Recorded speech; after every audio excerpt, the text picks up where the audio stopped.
Today is August 7th, 2015. In this book again. Hello, everybody.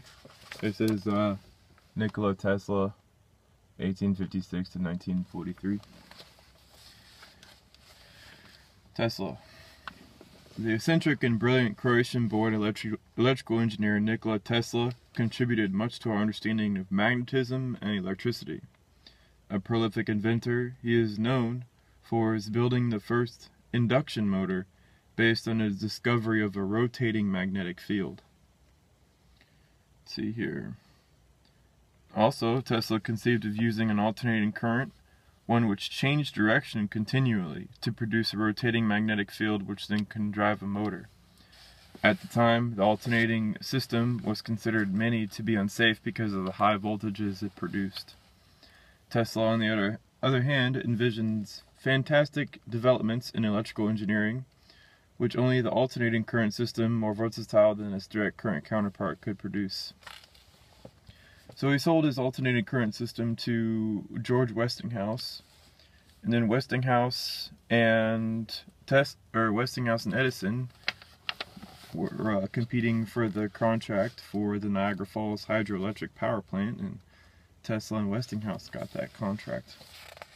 It's a very important development, and once Niagara Falls got that contract, it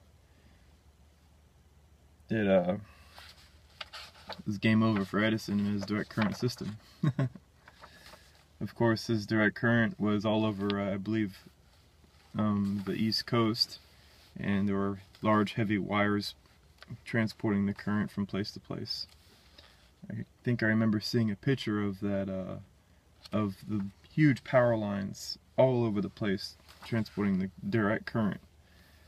But now we learned the AC current is much more efficient, where the current oscillates as a sine wave.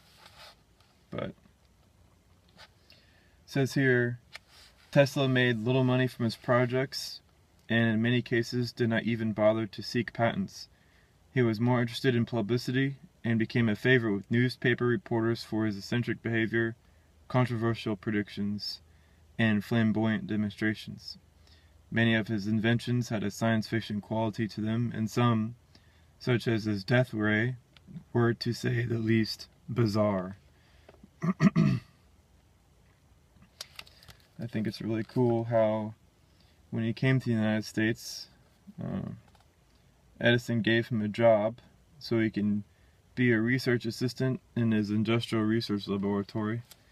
And turns out Edison and Tesla started to disagree on some matters, but I think that's really cool. As well, in here, in 1917, Tesla received the Edison Medal for his work in electricity, the highest American honor in that field. So I think that's really funny. How one of the most important electrical people who basically replaced Edison's ideas concerning the distribution of electricity got a medal named after the other guy. It's strange. But yeah, Tesla is pretty cool dude. Basically an inventor more than anything. He liked to take ideas, projects, and fiddle with them and design different types of things. Here's an experimental Tesla induction motor. That's what it actually looked like.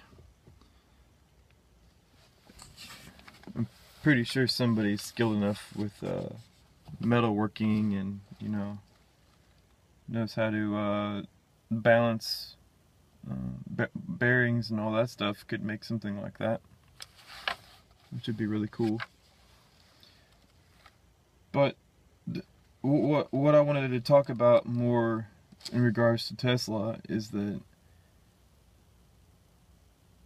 he was always writing in notebooks. He was always writing all the stuff down that he could try to figure out, always putting it down on paper. And I think that's one of the most important things that any scientist or inventor can do. With my own work, there's many times where I'll just be sitting there, maybe watching TV, and I notice something on TV. It's best for you to have a notebook or some type of pen or pencil so you could write down the idea and, keep track of it, put the date at the top of the page and write the idea. Try to elucidate on the idea to the best of your ability.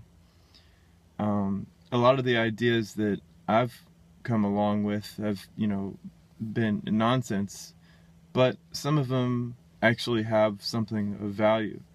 But you can't really tell what's going to have the value at that time. What you should do is write down ideas even though they appear not to have any value, but over time you can go back to your notes and peruse through them to see where they actually fit in the larger picture. As well, it helps to take notes because many times, people who have lots of ideas, they tend to forget them. They tend to forget what they were thinking about. They're like, oh wow, that was an awesome idea, I just can't remember what it was. And that's one of the biggest failures in human history. Before we started writing things down, before we started speaking and writing things down to keep records of them, if there was a lot of information to be had by some older, wiser person, and they never wrote anything down, well, what happened when they died? Nothing. Everybody that came after them had to relearn everything they knew, and the process started over again. Which is why technological advancement didn't really happen very much in the past. Before, we could write things down and keep track of everything. And even then, you had, illiteracy, so even if you were to write something down, not everybody knew what you were writing. So to say education became important and centralized education to where everybody wrote down the same understandings, the same language, then you could pass it on. But even if you didn't have any language to write it down, there's nothing really much to say. It would just be a bunch of scribbling. Like, well, what would be the meaning of that? That's one thing I wanted to bring to note from Tesla, is that when you're an inventor or a scientist, it is best to to write everything down, to take notes all the time, and to keep the notes centralized. In other words, a lot of the threads that I have started and I've been trying to keep up with, sure, a lot of the ideas are wrong, but the reason why I keep them on the same thread is because they're centralized.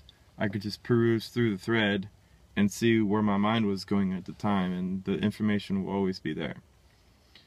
Alright, hopefully people can really understand the importance of writing it down, writing your notes, your ideas down, because it saves so much time. And for future generations, if you happen to pass away randomly, they can see your notes and be like, oh, this is where we're supposed to, this is what we're supposed to do. But I'm not saying anybody's going to die. I'm just saying if circumstances happen to where maybe you lose both your hands, or you lose the capacity to see, or something like that happens, when tragedy strikes, it would have been best for you to keep track of everything. And that's the whole point of this talk and talking about Tesla.